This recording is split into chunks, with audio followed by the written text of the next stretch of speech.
আসসালামু আলাইকুম। আশা করি সবাই ভালো আছেন। আল্লাহর অশেষ রহমতে আমিও ভালো আছি। ভিডিওটা যে যেখান থেকে দেখছেন অবশ্যই ফলো দিয়ে শেয়ার করে পাশে থাকবেন। ভিডিওটা সবাই সম্পূর্ণ দেখবেন। কেমন হয়েছে কমেন্ট করে জানাবেন। যেহেতু আমি নতুন, আপনাদের অনুপ্রেরণায় আমার এগিয়ে যাওয়ার প্রচেষ্টা আর কি। তো যাই হোক ভাই, কী বলবো দুঃখের কথা, বৃষ্টি হইলে বাইকার গাড়ি এত পরিমাণ কষ্ট। বৃষ্টি হইলে আপনি মানে রাস্তায় বের হতেই পারবেন না, চাকা স্লিপ পড়বে, আর কাদা পানি তো আছেই। সবচেয়ে বড় কষ্ট লাগে আমার রাস্তায় সব কিছু ঠিক আছে, কিন্তু আমার বাড়ির ওখানে যে আমার গাড়িতে কাদা লেগে যায়। তো ভাবছি এবার যেহেতু নতুন এমপি হয়েছে, উনি যখন রাস্তার কাজ করতে আসবে, ওনারে বলে আমার বাড়ির সামনে ওখানটাও একটু পাকা করে দিতে বললো। কারণ আমিও তো ভোটার, আমারও তো দাবি থাকতে পারে। তো সে অপেক্ষায় আছি। তো আপনারা দোয়া করবেন অবশ্যই যেন আমার চাওয়াটা পূরণ হয়।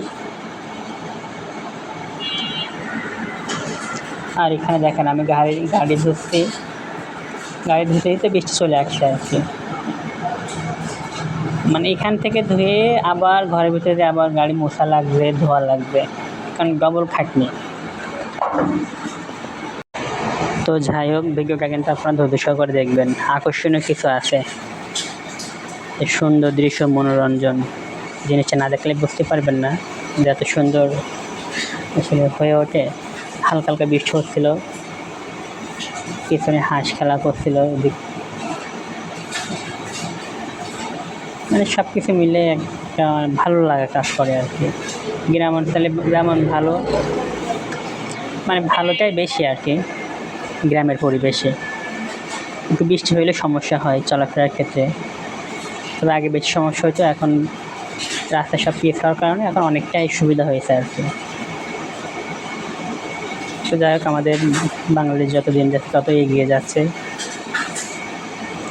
আর ভিডিওটা সবাই সম্পূর্ণ দেখবেন লাস্ট পর্যন্ত। অনেক ইন্টারেস্টিং মানে কিছু পাবেন দেখতে আর কি। মনোরঞ্জন, মনোমুগ্ধ হওয়ার মতো কিছু আছে। ধৈর্য সহকারে দেখলে অবশ্যই বুঝতে পারবেন।